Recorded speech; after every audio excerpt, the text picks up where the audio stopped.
What the f... Roll the regular intro.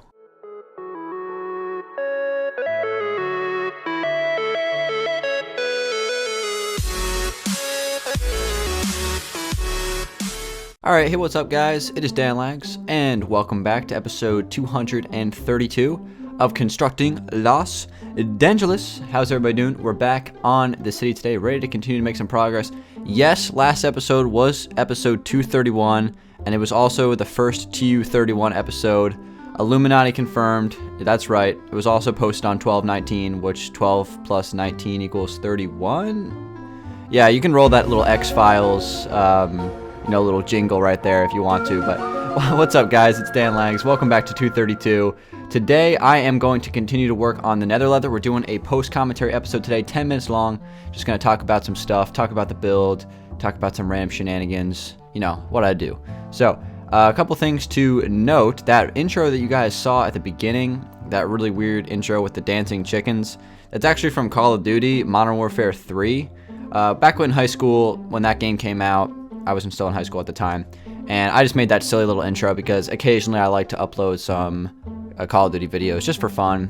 Nothing too serious. I didn't upload every day, maybe like once a week or so, just to goof around. Didn't take it as seriously as I do now, with YouTube. Actually like trying to be consistent with it and stuff like that. But yeah, that was just kind of an intro I made during it, and there was like some dancing chickens on this map, and I thought it was absolutely hysterical, so I put some like crazy music behind it, and honestly it's pretty funny, so I thought I would just throw it in for you guys so you guys could see it, because I was using it on my second channel recently as well. So yeah, but we'll leave the main intro in for now on. But anyway, guys, today I'm working on Nether leather, like I said, and that is kind of hard to say sometimes quickly, but it's the clothing store. It's the brand new building here in Los Angeles. First thing I built since the new update. And I have to say, I have finished it now. It's completely done on the interior and the exterior. I did all of it today.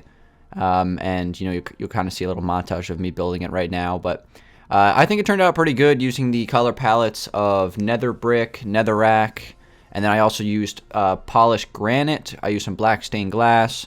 And then the interior for the floor, I used some acacia wood, which actually turned out really nice. So overall, I think it looked really good. It kind of came perfect timing for me to start this build, because I actually was planning on starting it even if the update didn't come out. But the fact that it did, I was able to acquire some armor stands for this build, and you'll see that later on. That works really well on the interior, having those armor stands in there so you can kind of like put little mannequins on display. That's kind of how I used them. Cool thing about the armor stands you may or may not know is that if you can actually put a player head on them along with the clothing. So what I was doing was I was putting like some Nether leather clothes, I guess, the official clothes of this store, and then I was putting a little player head on top, so it looked like a mannequin kind of on display. I put a couple in the front, right in front of the window, so the city goers, the tourists or whatever coming into LD can do some window shopping and stuff like that. But I really like the armor stands as a great addition with this update. The one thing that is a little frustrating about them, and it's kind of the same idea here with the item frames and the paintings, is there is a limit on console to how many you can place, and I believe the limit's only like 20. It might even be less than that. I haven't like 100% confirmed it, but yeah, it's unfortunate that you can only place a few of them. So, if I were to have a larger limit or no limit at all, what I probably would have done is I would have gone through and kind of just placed a bunch of mannequins all around the city, and just kind of like look like, pedestrians and things like that. So it actually like fills up the city with stuff. Obviously, I can still do like player heads on top of blocks, but that looks so silly. So I wouldn't do that. But it is really cool that you can do that stuff. I just wish there wasn't a limit on it.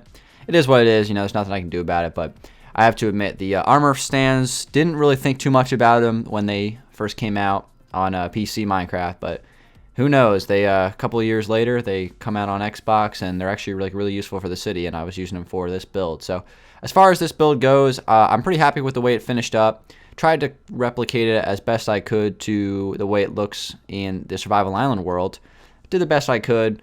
I think it actually looks really good on this scale.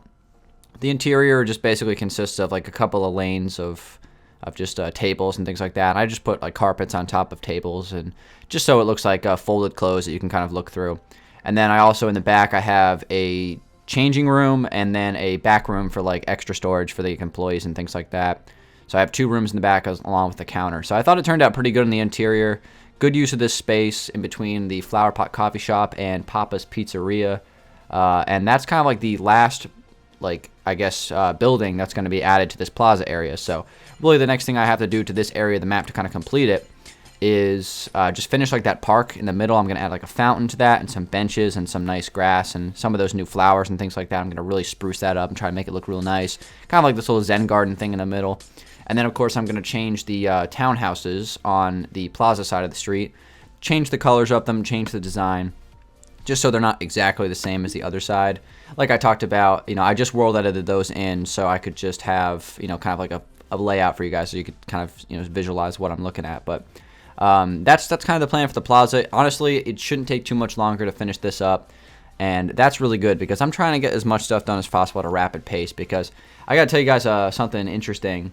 A couple months ago, I would say back in like August, when I was looking at the city, I was thinking to myself, all right, I'm going to grind this thing out. I'm going to try to get this thing done by Christmas time. I'm going to try to have it up for download on Christmas Day. That was originally my goal. If you guys remember, maybe like, I would say maybe 20 episodes ago, maybe like 15 episodes ago I talked about how I had like a time frame in mind of when I wanted to finish this city and like a due date. And that due date was actually supposed to be Christmas Day.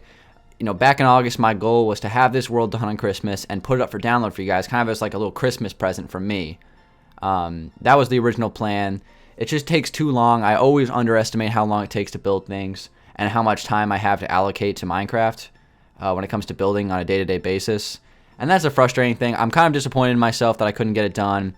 Honestly, I didn't really even come that close. Like, we still have a lot left to do. I mean, the plaza, obviously, which I'm going to get done real soon. Then we have the strip mall. And then after that, basically, it's just the interior grind. So, I mean, as far as, like, the amount of tasks we have to do, not a whole lot left. But as far as just finding the time to do them and also actually, kind of going through and making a checklist and kind of making sure that I have everything finished and everything is perfect, that's going to be another thing I'm going to have to do. Like, once I have, like, all the building done, I got to come back in and proofread everything, make sure everything is absolutely great. Like, there's no, misplacement of blocks or anything like that, because I want it to be, like, spot on, just perfect stuff. So, that's really the plan right now, guys. I don't have any specific timetable now when I want this world up for download. That's, like, the most asked question on my channel. It's been like that for, like, 2 years. People, new subscribers coming on to the channel and asking when the world's up for download. My answer still is I have no idea. I wanted to get it for Christmas. I'm a little disappointed in myself that I couldn't, deliver. But, I'm just going to keep on working on it. It's not going to stop me from, still making progress on it. And now that this building's done, it's just another thing closer to the finish line. I like this building. I think it turned out really good. I think it's got a nice theme with the blocks. Again, it's kind of different because I don't really use nether brick or netherrack a whole lot in the city texture pack. And I've never used granite in the city texture pack since it just came out. So that's kind of like a unique thing, something different. I actually think it looks really nice in this area in between Flower Pot, along with the Outback Steakhouse and stuff like that. I think like this kind of area, it's kind of like a commercial area of the city where we have some restaurants and some clothing stores and things like that. I think it looks good. I think it's a good step, and I think I'm settled with what I want for this plaza space. It's been unsettled for the longest time. We've gone from mega skyscrapers to water features. Like, we had the 9/11 memorial feature that we had there for a little while. We've had, a bunch of different, skyscrapers that have gone up and been torn down. We've had buildings that have gone up. I mean, really the only thing consistent about this plaza space has been like the Flower Pot coffee shop and the pizzeria. Like, that's really about it. But I think I finally have something that I like. And really, once this is done, then I'm going to go back to working on the strip mall. The strip mall is making some good progress on that as well. So that's another good thing to kind of keep track of and make sure that I'm working good and I'm making a lot of progress. So guys, that's going to do it for today's episode of Constructing Los Angeles. Hope you guys enjoyed it. Just making some progress in the Nether leather building. I think it looks really good as a finished product. Hopefully you guys like it as well. If you guys want to leave a question of the day submission in the comment section or send one to me on Twitter, I will pick one of those for next video.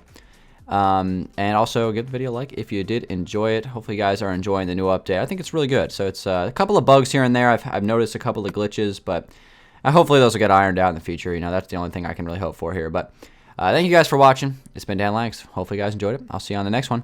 Peace out.